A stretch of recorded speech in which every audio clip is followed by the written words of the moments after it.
హరిజెడ్డ సిద్ధాంతాలను ఏకం చేసినటువంటి ఎందరో మహనీయులు వాళ్ళందరికీ వందనాలు. దళితోద్యమాలని బీసీ ఎస్టీ ఐక్యమత్యాన్ని చాటందుకొరకు నిరవిరామ కృషి చేస్తున్నటువంటి 35 సంవత్సరాల మా అన్యోన్య సంబంధం అనుబంధం పెద్దలు జేవిరాజు గారు, పాలడుగు భాస్కర్ గారు, అదేవిధంగా నన్ను చాలా బతిలాడిండు, చాలామంది ఉన్నారు. అందుకొరకే సభకు నమస్కారాలు. ఈ సమాజం సమసమాజంగా వర్ధిల్లాలని కలలు గంటున్నటువంటి వ్రాతపూర్వకమైన సాక్ష్యాలు ఇస్తున్నటువంటి ఏకు తిరుపతి గొల్లపల్లి దయానంద్, అందరికన్నా మించినటువంటి హృదయధనుడు జి రాములన్న, ఒక సిద్ధాంతాలని పునికి పుంజుకొని అందరి మధ్యలో సంధానకర్తగా ఉంటున్నటువంటి చిరంజీవి తమ్ముడు కైలాబ్ సభాధ్యక్షుల వారికి ప్రోటోకాల్గా దండాలు. బౌద్ధమందున అష్టసూత్రములు చదివాడు, స్వార్థం వీడితే సమస్త విజయం వన్నాడు.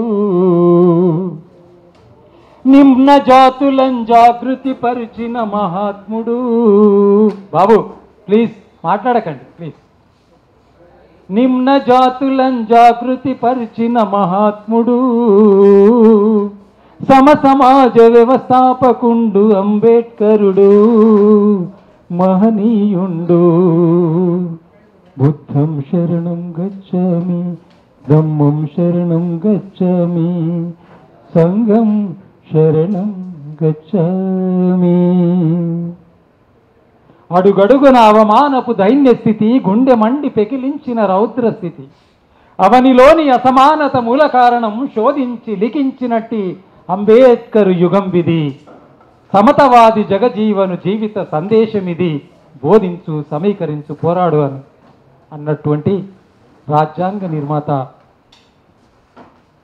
7 మందిది బారాన వంతు తనే భుజస్కంధాల మీద వేసుకొని అధ్యక్షుడే రాసినటువంటి ఆ రాజ్యాంగం మనకు అన్ని మతాల కన్నా అన్యుల కన్నా ప్రమాణం అయింది.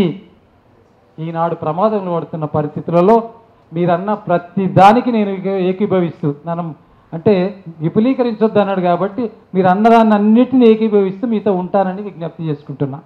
అదే సమయంలో నా కులం సమత, నా మతం మమత, నా గమ్యం మానవత. కానీ ఈ సిద్ధాంతం మీద నేను బతుకుతున్నా, సంస్కర్తల బాటలో బతుకుతున్నా. చాలామంది అంబేద్కర్కి ఎవరైతే సంస్కర్తల బాటలు నడిచిండో, పూలే, గాడ్గే బాబా, గాడ్గే ఆశీర్వాదం తీసుకొని నాగపూర్ 5 లక్షల మందిని తీసుకొని అంబేద్కర్ చనిపోయిన తర్వాత గాడ్గే బాబా గుండె వాళ్ళకి 20 రోజులలో నెలలో పట్టిన చనిపోయింది. అట్లాంటి వాళ్ళని నేను ముందు చదువుకున్నా, వాళ్ళందరూ నాకు ఆదర్శం. ఆ తర్వాతనే నేను నేర్చుకున్నాను అంబేద్కర్ని. కానీ ఇందరి హృదయం కూడితేనే మొత్తం భారతదేశంలో సంస్కర్తలు, విప్లవోద్యమాలు, విశ్వవిజేతలు ఎవరైతే ఉన్నారో వాళ్ళని చదువుకున్నటువంటి అంబేద్కర్ యొక్క ఆ సిద్ధాంతమే నీకు నాకు సిద్ధాంత పాఠాలు నేర్పినటువంటి సంస్కర్త అంబేద్కరుడు. అట్లాంటి అంబేద్కరుడు బాటలో నేను నడుచుకోవాలని ఇంతకుముందు పాలడుగు భాస్కర్ తమ్ముడు చెప్తుంటే ఒక మాట, కొట్లాడుతున్న సమయంలోని కానీ మధ్యవర్తులు సరిగ్గా పనిచేయడం లేదు.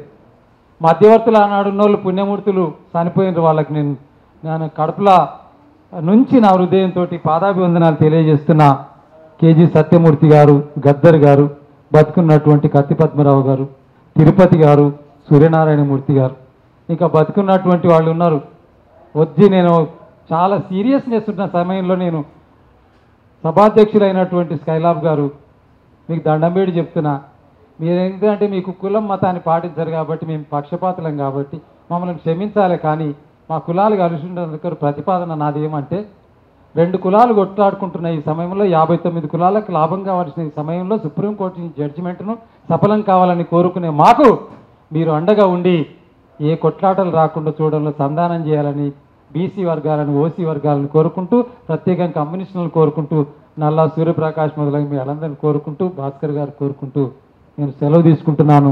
మీ అన్న, మీ తమ్ముడు. కారణం ఏమంటే నేను వెళ్ళాలి అని రాసిచ్చిన, నేను టిఎన్ సదాలక్ష్మి గారి సభకు మీరు అందరు రావాలి, ఈ వేళనో రేపు అధికారికంగా ప్రకటన వస్తుంది, నన్ను దానికి అధ్యక్షుని చేసినారు నిన్ననే.